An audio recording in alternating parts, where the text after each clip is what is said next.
Hey everyone, and welcome into the fastest 2 minutes in auto repair. This is the live rundown coming to you straight from AMP 2025 here in Tulsa, Oklahoma.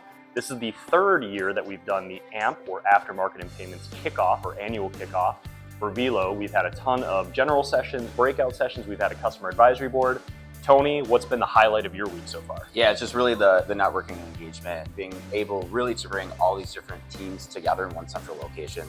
You know, we talk every day on Slack, over Zoom, but getting that face-to-face you can't beat. We have all our different teams here. We have dev, we have product, client success, operations, so really a great meeting of minds. And you mentioned it before, we do have the cab here, so I'm interested to hear some early feedback from that. It's been awesome. First ever in-person customer advisory board. We have 8 products represented over 200 rooftops.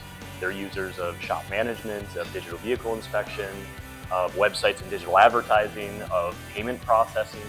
So they've been participating in different breakouts around AI, reporting, analytics, in-shop customer experience. They've been doing a lot this week with our product and development teams to really strengthen the way that we view our products and the way that the Velo products cooperate in this giant ecosystem of aftermarket. So a lot more content and feedback coming out about that. We'll share with the market exactly how those meetings went and what our plan is and strategy is for 2025. And Tony, last thing, we have the capper to the entire week, the award ceremony tonight. Everybody's favorite. Yeah, it's the big culmination of the event. So we have a big formal sit-down dinner. Everybody gets dressed up. It's really fun to watch and see. And everyone's favorite part is the award ceremony. So we have specific awards given out to teams, to team members, to products, to really recap and showcase all our successes of 2024. And that's been the fastest 2 minutes in auto repair. Thanks everybody, and we'll see you at AMP next year.